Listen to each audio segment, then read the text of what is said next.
No Esporte Mais de hoje, vamos conferir os jogos pela Copa do Brasil desta quarta-feira. Tem a rodada do fim de semana, notícias dos clubes menores do Rio, tudo que rola também de mais importante dentro do esporte nos municípios e as notícias internacionais. Você não perde, vem com a gente que está começando mais um Esporte Mais.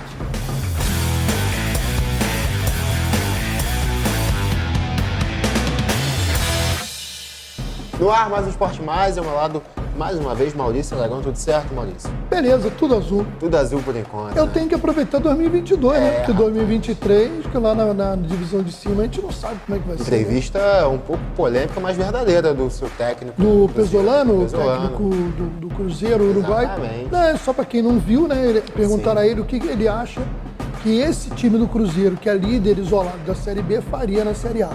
E ele disse que brigaria para não cair. Aí teve gente que não gostou da sinceridade dele, mas é a verdade. É verdade. Há uma diferença de nível muito grande. Você vê equipes que estão aí brigando, você vê um time do Fortaleza brigando para não cair. Para mim é um time fortíssimo, que daria um trabalho imenso na Série B. Né? E realmente há um abismo entre as duas séries. É verdade. Né? Falar em Série B, pedir desculpas aqui, que no último programa eu falei que o Vasco Os vascaínos estão procurando o jogo.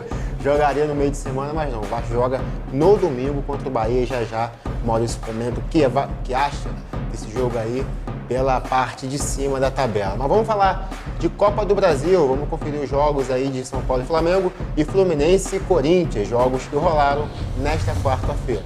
E a gente começa com Fluminense e Corinthians no Maracanã, público de 58 mil pagantes, casa cheia. Fluminense com a torcida a favor, empatou em um jogo de 4 gols. Paulo Henrique Ganso abriu o placar logo na primeira etapa, aos 4 minutos, logo no comecinho do primeiro tempo, e depois Renato Augusto empatou aos 23, ficando em 1-1 a primeira etapa muito bem jogada, tanto para o Fluminense quanto para o Corinthians. No segundo tempo, o Fluminense poderia ter vencido o jogo, já que foi muito melhor, muito superior ao Corinthians.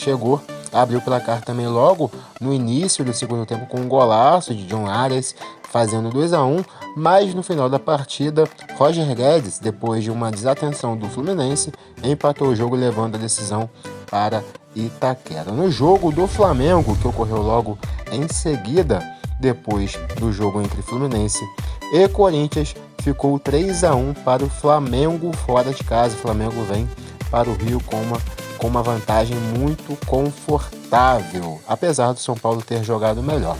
Mas vamos lá, João Gomes, no primeiro tempo, abriu 1-0, logo aos 12 minutos. Na segunda etapa, o jogo melhorou, o São Paulo continuou apertando, mas o Flamengo, mesmo não jogando seu melhor futebol, conseguiu sobressair na qualidade individual dos seus jogadores. Gabigol fez o segundo e depois Rodrigo Nestor fez o terceiro ali por volta dos 35 minutos, deixando a partida um pouco mais quente. São Paulo tentou buscar o empate, mas não conseguiu e viu Everton Cebolinha fazer o seu primeiro gol com a camisa do Flamengo, decretando a vitória em 3-1, trazendo essa vantagem para o Maraca daqui a 3 semanas. Flamengo com um pé na final da Copa do Brasil. Meu amigo Isaac, o Flamengo provou nessa quarta-feira porque é o franco favorito para ganhar a Copa do Brasil. O São Paulo não jogou mal, o São Paulo se esforçou taticamente, conseguiu se superar, fez uma atuação razoável e perdeu de 3-1. Isso resume o abismo entre a parte técnica hoje do elenco rubro-negro para os demais. Eu fico repetitivo, eu sei que eu estou muito cansativo às vezes quando eu comento o futebol nacional, mas eu não consigo enxergar, eu não consigo ficar igual alguns com 30 minutos debatendo taticamente um jogo quando você vê um adversário que ele vai se deixar todo o seu suor em campo, toda a sua parte tática e no final do jogo vai ser derrotado, como tem acontecido, porque a qualidade, né, de conjunto e individual é muito superior. Às vezes, no conjunto, o time consegue equilibrar, como o São Paulo conseguiu em alguns momentos no Morumbi. Mas aí vem aquele toque da questão de individualidade. E aí o Flamengo sempre tem alguém para tirar algo da cartola e resolver os problemas. E os outros não têm. Ou, pelo menos, a maioria dos outros. Falando agora rapidamente do Fluminense, o Fluminense deu um mole imenso, o jogo na mão. O Corinthians, então, no segundo tempo, nada tinha feito. Eu não lembrava aqui, estava tentando recordar de alguma finalização do Corinthians no segundo tempo e estava difícil. E aí foi tomar aquele gol. O Fluminense tomou 2 gols em 2 erros. Tudo bem que o Corinthians também vacilou, tomar gols muito cedo, né? Cometeu um pênalti com 25 segundos de primeiro tempo, tomou um gol no início do segundo tempo. Também não dá para dizer que o Corinthians não vacilou, porque é falta de atenção. Agora, o Fluminense foi melhor, poderia ter ganho o jogo, poderia ter saído com uma vantagem. No entanto, não vejo também esse motivo de desespero. Acho que o Corinthians é muito forte em casa, por causa da torcida, mas o Corinthians há muito tempo não me agrada, joga um futebol muito fraco. Mostrou mais uma vez no Maracanã e o Fluminense perdeu os 2 pontos para ele próprio, essa é a realidade, e dá para reverter lá. Agora, se for uma final Fla-Flu, ainda vejo mais equilíbrio. Agora, creio que o Flamengo, que é o grande favorito, ficará mais favorito ainda se pegar na final esse time do Corinthians. Vamos ver se o tempo vai mostrar que eu estou certo ou errado. Maurício, eu volto contigo agora para falar dos clubes menores do Rio. Tem final nesta quinta-feira importantíssima. E na sexta a gente dará o resultado aqui. Eu queria saber de você como que anda aí o time do Volta Redonda, do Olaria, qual é a perspectiva para esse jogo. Vamos lá, eu acho que vai ser um jogo equilibrado, porque o Volta Redonda, na minha opinião, tem um elenco superior ao do Olaria. Mas o Volta Redonda se divide em 2 competições. Ele está jogando a Série A2 do estadual e a Série C do brasileiro. Inclusive, tendo que administrar isso, porque, como eu já falei anteriormente, financeiramente falando, eu não sei qual é mais importante, mas creio que a Série A do Campeonato Estadual ainda é melhor financeiramente para a equipe do Volta Redonda, para o clube do Volta Redonda, do que a própria Campeonato Brasileiro da Série C, que é um campeonato muito longo, né, que despende muitas... É um campeonato muito dispendioso, embora tenha ajuda da CBF, dos patrocinadores e tal. Então, o Volta Redonda numa semana complicada. A gente vai falar já dele na Série C, onde ele estreou perdendo na segunda fase, e agora de olho no Olaria. Por ser um jogo em Volta Redonda, eu acho que o Volta Redonda ganha no tempo normal, aí vai para pênalti. E só Deus sabe. Meu palpite é esse. Jogo difícil. É porque pênalti não dá pra você dar palpite. Sim, não tem fulano como. vai ganhar no pênalti. Não tem como. Você pode falar que algum goleiro tem alguma vantagem. Sim, mas palpite é e difícil. o Olaria, ele tem uma vantagem sobre o Volta Redonda. Ele vem crescendo na competição. O Olaria não fez um primeiro turno tão bom, mas não foi ruim. E no segundo turno ele fez muito bem, ganhou do Volta Redonda no primeiro jogo e joga pelo empate, que é outra vantagem. Você já põe uma responsabilidade no adversário. Então o Olaria tem toda a condição de ir lá e sair de Volta Redonda com o título. Com certeza. E a única vaga para a elite do Campeonato Estadual no ano que vem. Quem sabe? Vamos ver, né? Infelizmente não vai ser o América. Lembrando que o resultado desse jogo a gente vai atualizar no Jornal Regional, edição dessa sexta-feira. É verdade. Continuando falando de Série C, Maurício, tem o Volta Redonda ainda pra gente falar. Ele volta a jogar no próximo dia 29, na segunda-feira, contra a Aparecidense. Jogo difícil também. O time do Voltaço, né? Apesar de ser em casa. O campeonato é equilibrado, né? Esse campeonato é muito equilibrado. A Série C ficou agora 2 grupos de 4 equipes. E o grupo do Volta Redonda ficou o Aparecidense de Goiás, o Mirassol e o Botafogo de Ribeirão Preto, ambos de São Paulo. O Volta Redonda perdeu o primeiro jogo para o Botafogo de Ribeirão. Exato. E o Aparecidense empatou em casa com o Mirassol em 2-2. O que, de certa maneira, foi bom para o Volta Redonda. Que aí só o Botafogo largou um pouquinho na frente. Mas é um grupo difícil, né? Um grupo muito complicado.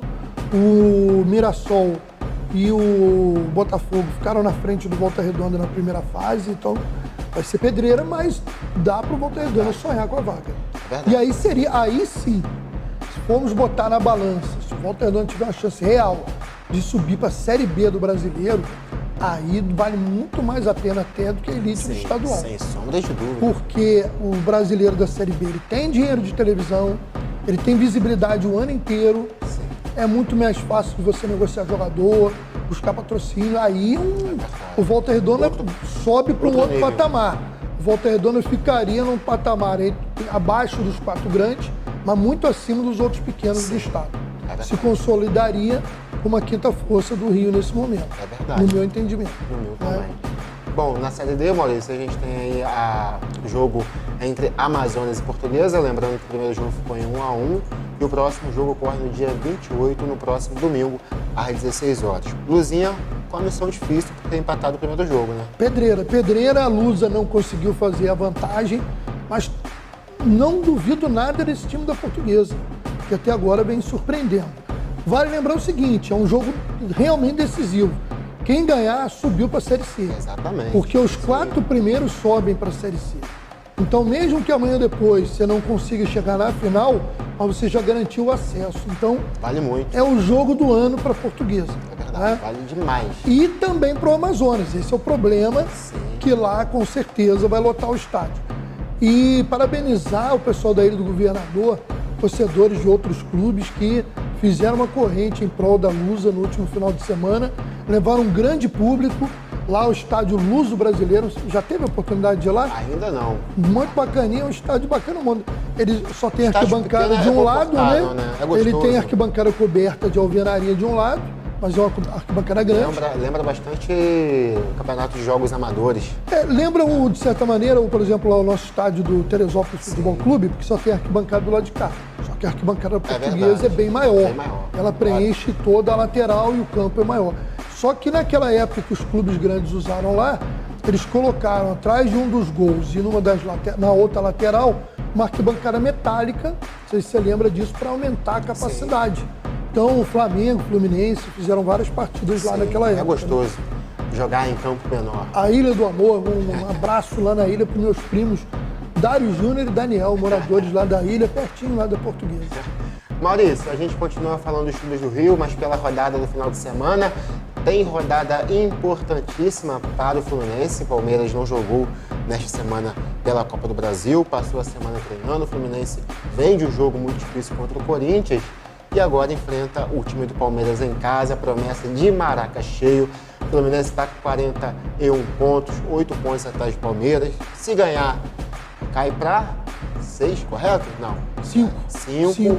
Já fica ali mais próximo, ajuda o Fluminense, ajuda o Flamengo. O Fluminense tem que pensar em Flamengo, ele tem que pensar nele. E ele hoje, matematicamente, tem chance. Então mas a imprensa maior não fala isso, só fala que o título está entre Palmeiras, Flamengo e Corinthians. Vamos lá. O Fluminense indo muito bem no campeonato. Vou lá, vou me colocar nesse grupo aí. Eu vejo o título, falo isso seguidamente, entre Flamengo e Palmeiras. Mas digo aqui sempre que o Fluminense não tem que se preocupar com o meu comentário e com a minha opinião. Não, ele tem que me surpreender. Agora, às vezes, eu quando falo isso não é desmerecendo a grande campanha do Fluminense, nem do Corinthians. Também faz um bom campeonato. Sim, o Corinthians está aí, não está fazendo um campeonato ruim, com altos e baixos, mas um time que está brigando, está na semifinal da Copa do Brasil, está no G4 do Brasileiro. Está cansando aí. Né? Então, o Corinthians tem que ser respeitado. O que não pode também só negar, Flamengo e Palmeiras têm uma vantagem sobre os outros, que nesse sprint final aí eles têm um banco que os outros não têm. E aí você começa a ter jogador machucado, jogador suspenso. Palmeiras e Flamengo têm peças de reposição bem melhores. O Flamengo ainda mais. O banco do Flamengo é coisa de maluco. Mas muito mais até do que o próprio banco do Palmeiras. Né? O Palmeiras tem um time titular que pode se equilibrar o do Flamengo, mas fala de elenco aí não, o Flamengo é bem superior. Mas vamos lá, vamos supor aqui que o Fluminense vença o time do Palmeiras no sábado. Aí no domingo nós temos Botafogo e Flamengo. Vamos supor que o Botafogo apronte, né? Porque o Botafogo precisa vencer os seus jogos. Me desculpa, meu primo Luiz, o Rodrigo Souza, Marco Antônio, Caio, mas a possibilidade disso acontecer é muito remota. Eu digo porque o Botafogo tem que vencer, porque senão o risco de Série B continua crescendo.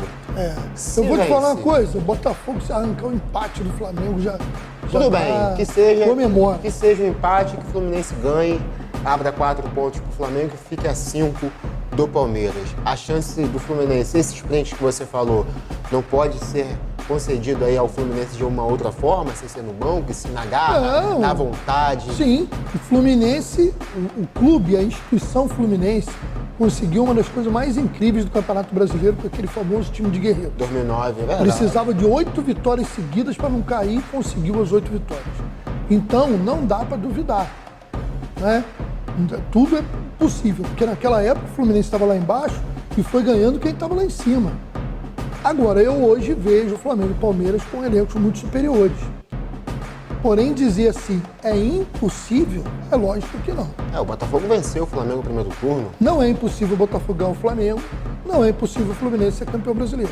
Vamos lá, vamos Hoje torcer. é impossível o Cruzeiro ser campeão brasileiro da Série A, mas é provável da Série B. Torcer para uma combinação aí de resultados. Então, relembrando, Fluminense e Palmeiras no sábado às 19 horas, o único jogo do sábado aí dos cariocas.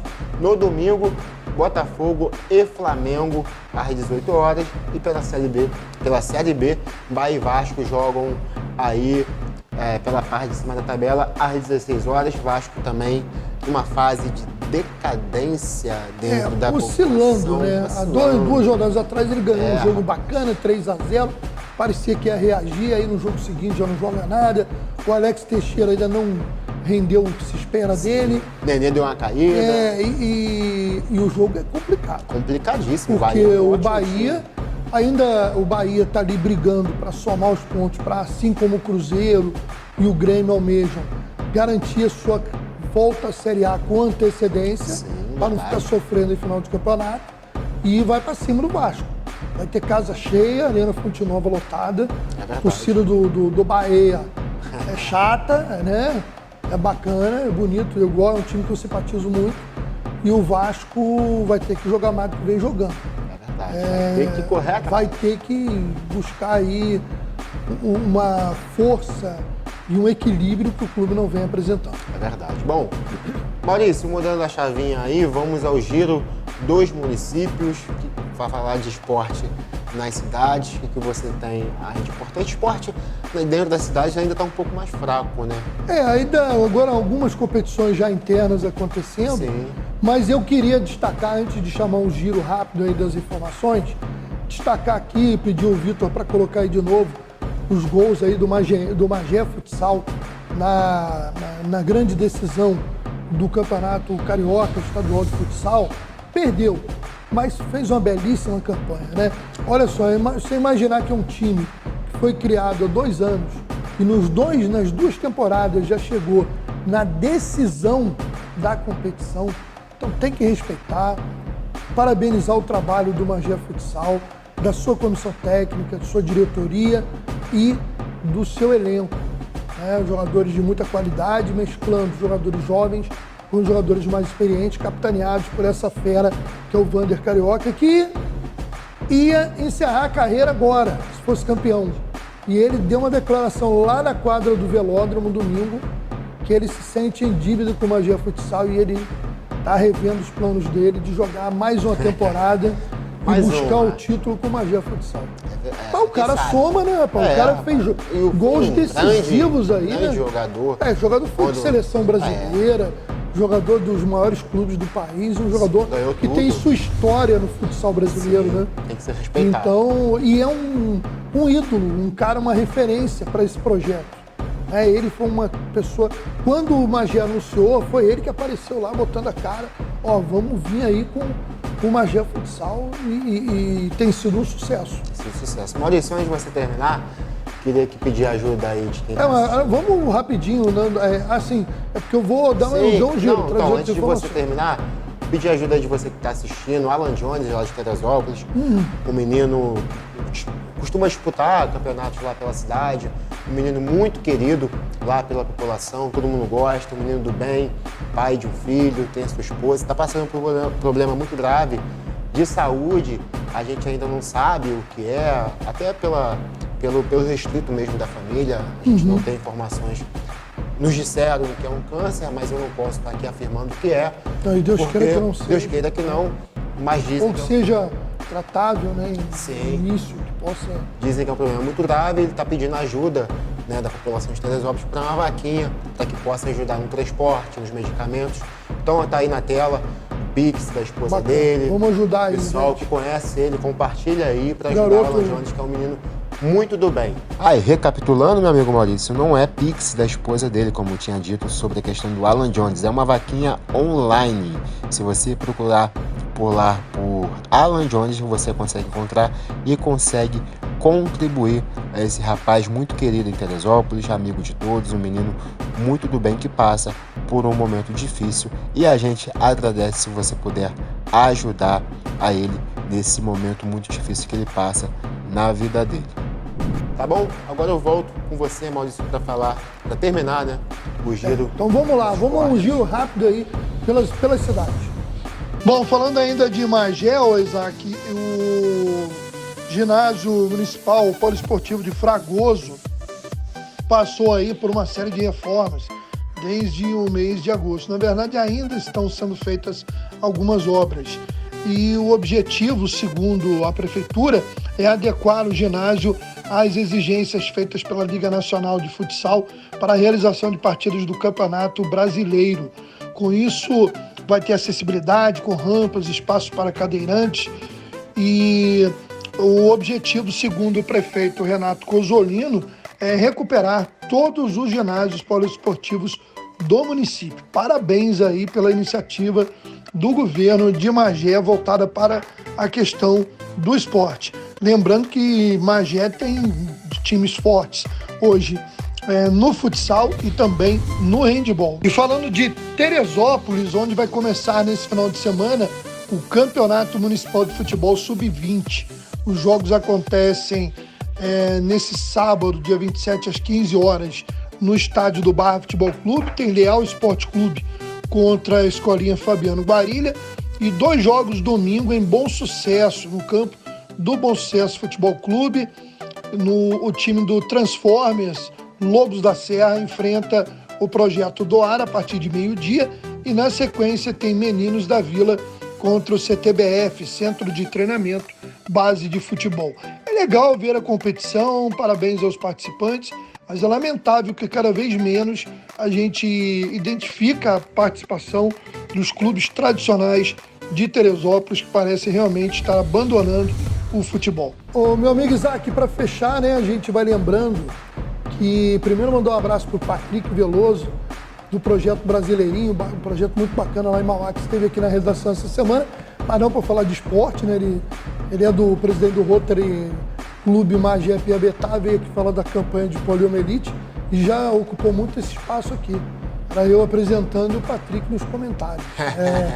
Mas, Patrick, grande abraço. E nosso querido presidente Cinho, do Magiense Futebol Clube, que estamos aí tentando agendar. Eu sei que está na reta final para começar a Série B2 do Campeonato Estadual. Correto. O Magiense está naquele momento importante de fechar elenco e tal, mas o Cinho está vendo a possibilidade de vir participar conosco aqui de um programa. Sim, de casa. Isso é. Pode vir aqui a hora que ele quiser para falar do Magé. Sabe disso, ele sabe Gente disso. boa, gente boa. O problema, coitado, aqui... O problema é que é flamenguista.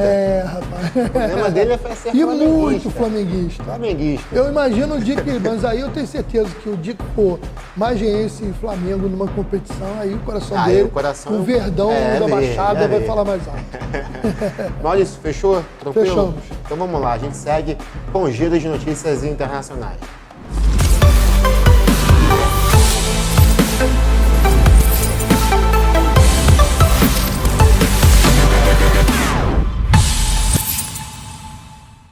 O Newcastle acertou a contratação do atacante Alexandre Isak, meu xará, Maurício, de 22 anos. A informação foi publicada nesta quarta-feira, primeiramente pelo jornal Diário Vasco e depois por outros veículos da imprensa da Espanha. O Real Sociedad não confirmou a transferência do jogador sueco, assim como o clube inglês. Mas segundo algumas informações que rondam por aí, a negociação gira em torno de 70 milhões de euros de reais. É muita grana, né, Maurício?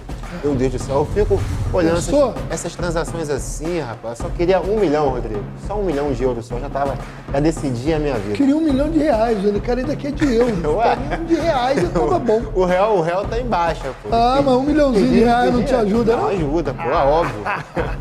R$100 hoje tá me ajudando.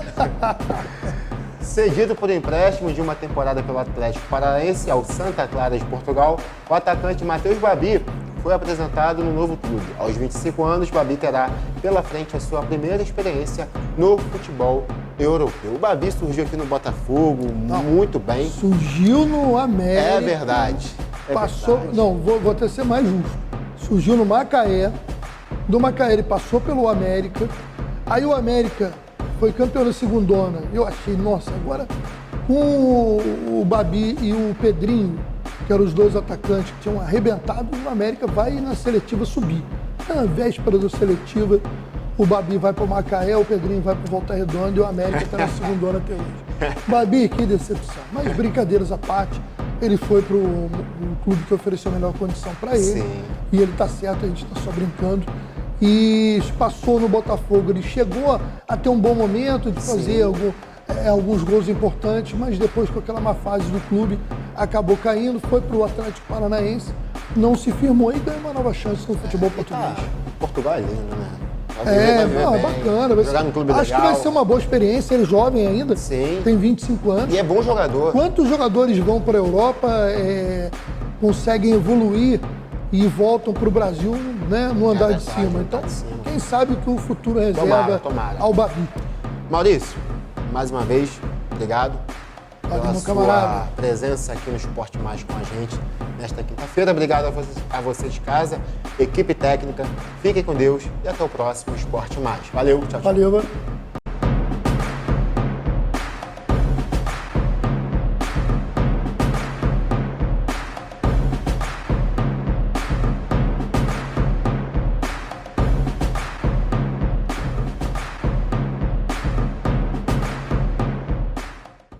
Parafuso a menos, não precisa preocupar. Na Casa dos Parafusos você vai encontrar muito mais variedade pra tudo que precisar. Casa dos Parafusos tem quase tudo. Tá esperando o quê? Vem pra Casa dos Parafusos. Avenida Dedo de Deus, 229, Loja 1, Centro de Guapimirim. Telefone 2632-4836. Casa dos Parafusos.